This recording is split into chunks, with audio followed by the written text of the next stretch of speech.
Am I the a-hole for losing it after finding out my wife let her sister and her boyfriend stay at my late wife's cabin? I lost my late wife to brain cancer. All her life, she was living healthy and always loved spending time traveling and going on road trips. She was always an outdoor person, although she had a demanding career. She had a high-paying job while I was earning money that barely paid for bills. We were married for 5 years. We bought a cabin together that we used for holidays and weekends. After her passing, I couldn't set a foot in it for a whole year. Everything was the way she left it. I don't go there often, but only on big occasions when I need to feel closer to her. My family suggested I sell it, but I couldn't bring myself to do that. The idea of selling it makes me feel like I was losing her all over again. So I left it as it is. I married my now wife 6 months ago. I have 2 step-kids that are filling my days with joy and comfort. But lately, my in-laws have been having issues, specifically my sister-in-law. She lost her job, and she and her boyfriend had nowhere to live. We've invited them to our place for 2 months, then my brother-in-law took them in. My wife days ago told my brother-in-law had an argument with his sister and kicked her and boyfriend out. I asked when that happened. She told me about 2 weeks ago. I then asked her where her sister and her boyfriend were staying, and she took her time to answer. I asked what's wrong, and she flat out told me that her sister's been staying at my late wife's cabin for 2 weeks now. I was stunned when I heard this, and I asked her for more clarification. She said she gave her sister a copy of the key to the cabin to stay there till she finds a job. Then proceeded to say she didn't tell me because it wasn't a huge deal. I couldn't help but lose my temper. I told her she had no right to hide this from me, and let her sister into the cabin knowing how I'd feel about it. She said my reaction was the exact reason why she hid it from me. I called her selfish and inconsiderate of my feelings, but she argued about wanting to help her younger sister and said I was the selfish one for not helping family during tough times. The kids walked into the kitchen and I just stopped arguing and walked out. My wife followed me. I demanded she call her sister and tell her to move out and hand over the key. My wife looked shocked, saying she expected me to react this way, but not go as far as demand that her sister moves out, and called me cruel for making her look bad to the family. We kept arguing till her sister moved out and brought the key. My wife packed her things and went to stay with her parents. She told me that my late wife was obviously more important to me than my family, and that she won't come home till I get my priorities straight. Now for the top comments. Is it too late for an annulment? Not the a-hole. This. Oh my god, you poor guy. I don't know what to say. I'm hurt by what she did. I understand that she was feeling concerned for her sister and wanted to help her. She only visited the cabin twice and felt uneasy being there for some reason. She never let me take the kids and tell me to go there alone. I never made her feel like I was putting her and the kids in second place. I'm aware of how she might feel, but I've never given her a reason to think that I don't love and care about her and the kids enough. I love the kids. I can't stay away from them even for a day, but there are days when I just need some space. I can't control how I feel sometimes. I just become overwhelmed whenever I remember holding my late wife in my arms in her last moments.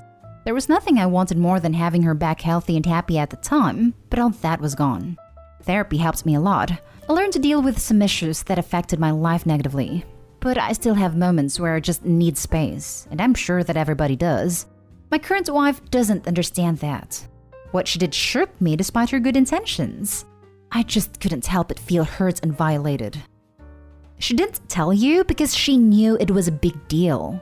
Even if the cabin had nothing to do with your late wife, it's your cabin. So it's as messed up that she let another person not only use it, but live in it without asking you first. This right here, definitely not the a-hole. Just because you're married doesn't mean she automatically has full access to all your individually owned assets in which the cabin is. That's your property, and she had no right to allow anyone else to stay there without permission. When you talk to her about that, make sure you emphasize that point. That your memories of your wife aside, she still behaved badly. What she did was straight up wrong, even before accounting for the emotional aspect. Not the a-hole. So which is it? She didn't tell you because it wasn't a big deal, or hid it because you would react badly. Her sister couldn't hack it at the brother's house, so why would you trust them at the cabin even if you were emotionally ready? Your wife is selfish, and maybe a closer look at why you two are married. Now for the next story. Am I the a-hole for not allowing my girlfriend to send her food back for a second time? I, 28 male, worked a graveyard shift as a corrections officer in a prison. I've been dating my girlfriend, 26 female, for just under a year now. About once a week or so, some of my coworkers and I like to stop at a local diner to get a bite to eat on the way home. They are very accommodating to us COs, as well as our brother cops, and other people who work the third shift at an area factory as we give them a lot of business. They happily make burgers, sandwiches, nachos, etc. for us first thing in the morning, which we are all very appreciative of since it's evening time to us. So the other day, I felt like stopping after work. None of my buddies wanted to go, so I texted my girlfriend to see if she wanted me to treat her to breakfast before work. She said that she did, and so we met at the diner. We both ordered the eggs/hash brown/bacon/toast combo. She ordered her eggs halfway between over easy and over medium, and her bacon chewy, not crispy but not limp. When the food came, she decided that her eggs were too close to medium. She told the server that she wanted them mostly easy but just barely starting to set on the outside so that there are no runny whites. The server took her food back. I was slightly embarrassed because her food was just fine and was what she asked for from what I could see, but I didn't say anything. When the food came the second time, she decided that her eggs were still overdone, even though they looked less done than her first batch. The server offered to bring her food back, but I interjected, "No, the food's fine. They did a good job. She'll eat it." Long story short, when we left the restaurant, we got into a huge fight.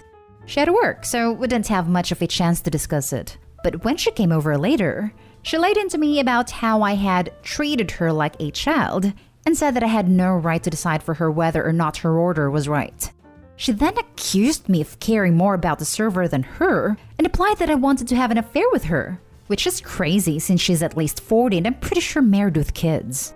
I shot back that she was being way too demanding, that it was embarrassing since I was a regular there, that they did a perfectly good job with her food.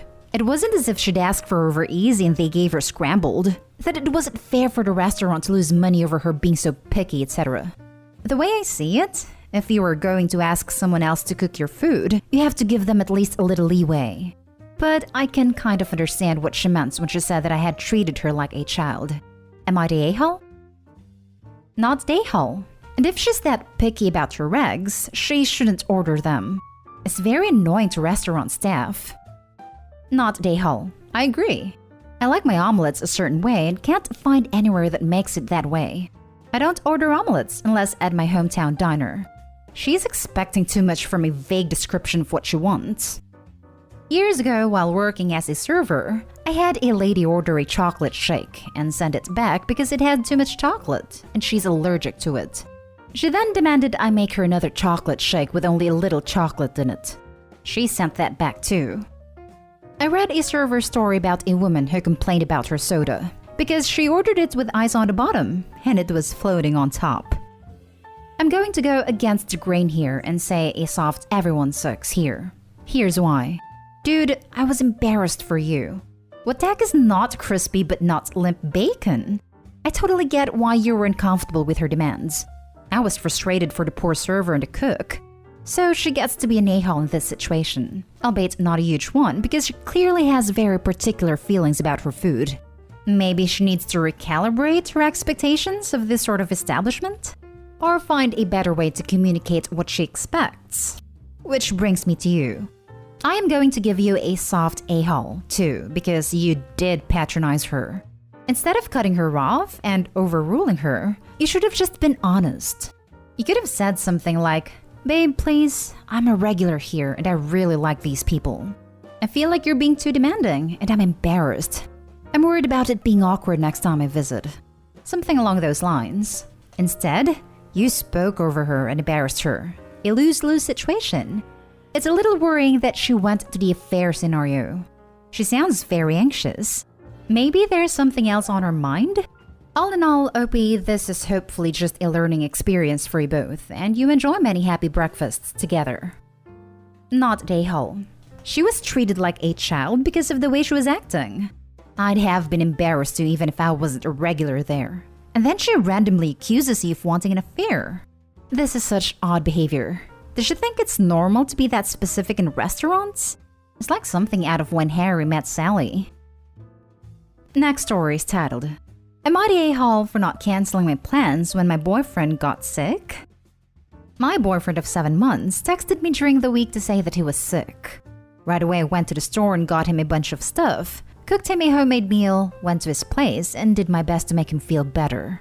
The next morning, he asked what I was doing that day, and I said I had my senior night. I'm graduating the semester. It's been planned for months, and I've already made commitments to people going, reservations, and paid for certain things. He was upset and said that he would do anything for me, but I wouldn't even take care of him when he was sick, and that made him worried about the future. I feel that this isn't fair. If I didn't have standing commitments, or even if it was something I could easily cancel, of course I would take care of him, and I'm worried about him and want him to feel better. But I only graduate from college once, and it didn't seem reasonable to cancel my entire senior night and bail on my close friends on a day off just because he got sick.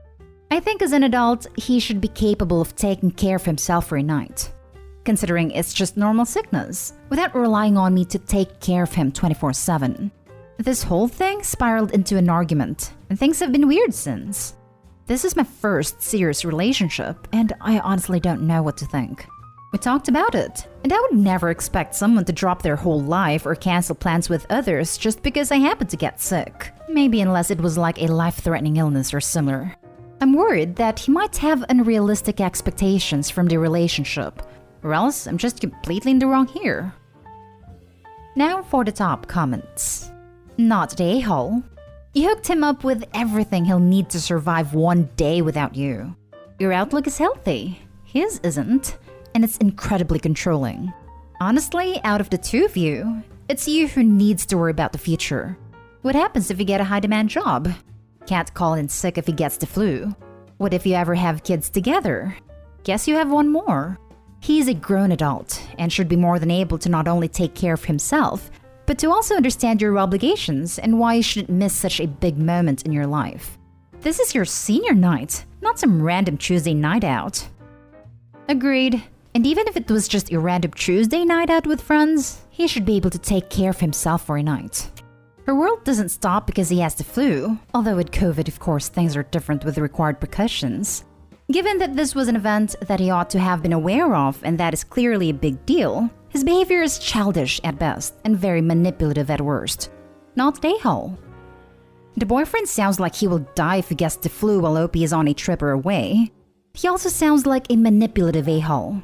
If I was in Opie's shoes, I would not want a future with him. Not the a-hole. And the line about how this makes him worry for your future together comes off as extremely manipulative. My thoughts exactly. Not the a-hole. This is rather manipulative on his part. Where's the red flags?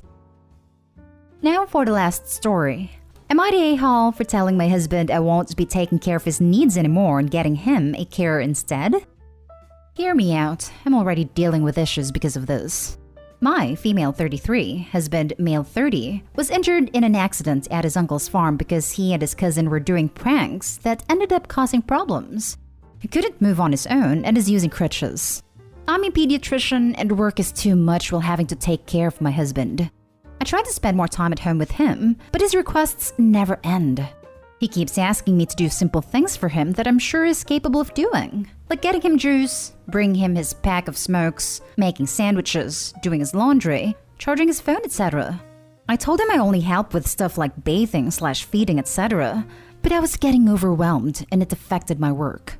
I asked if I could get a family member to help out while I'm working. He didn't take it well. I suggested a paid carer that I pay for, but he said that there was no need for a carer. He kept asking me to do things for him, even called when I was working. He had me leave my shift to come home so he could ask me to make him lasagna. I lost it. I told him I will no longer be handling his care and will be getting a paid carer. But he got upset, saying I don't care about his health to hire a carer, and claimed I love my work more than him. He argued that he'd do a lot more for me if I was injured. He insisted I was hurting his feelings by getting a carer. The argument continued. His mom was mad, telling me for the love of God to just stop treating my husband like a kid by getting him a carer, which is another word for babysitter. Went on about what a wonderful mother I will be in the future since babysitters are going to raise my kids for me. We argued back and forth. I told her my husband was relying on me on things he could still do despite his injury, but she demanded I step up as a wife and take care of him till he gets back on his feet, since he has always took care of him while I was working, like work is a bad thing, and said that if the others heard about me getting a paid carer, they will berate me and call me a bad wife, so she just warned me because she cares about me. It's weird how working is treated like such a bad thing in his family. Like, how can you provide for both of you if you're at home slaving away to all his stupid requests? Also, Mother of the Year over there should step up and help out, since she apparently knows best and her poor baby needs all this help. Not Dayhall. This times 1,000. Mom can do it then, and since she's family, she can do for free. See how long until she's the one advocating for a carer then. I also kinda want you to tell the mom if he, husband, doesn't want a babysitter, he can stop acting like a baby. But I also don't want to give any weight to her stupid statement that a caregiver is the same as a babysitter. It's not. Good luck, not Dayhall. Hey, I'm also a doctor and wanted to try and put another perspective on this. It is so hard to separate what's now happening at home and your job. You have no time to decompress and deal with the constant pressure of caring for others. It's really crap what's happened to your husband, but he's being an a-hole and showing you none of the care and respect you are showing him. Is he supporting you? Is he giving you the time to resolve conflicts you're facing at work or helping you in other ways? No. But more than that, I can't imagine the resentment growing in you that he is now taking you away from your patients and people that need your clinical input. And he is impacting your ability you've given up a large portion of your life to achieve. Getting a carer is the right choice, and I know you know that deep down. You're the only person in your house working now, but it's more than that. You know how quickly people become institutionalized when they refuse to start doing the things they can do because they know someone else will do it. Psych input seems vital for both of you and your husband. I'm sorry you're having to go through this. Not Dayhall, obviously. It's almost like he's trying to sabotage her career because it feels so useless and emasculated. I can't see things getting much better in the future if this is the attitude he has. I hope he should get out before kids are involved. Red flags. Not Dayhall.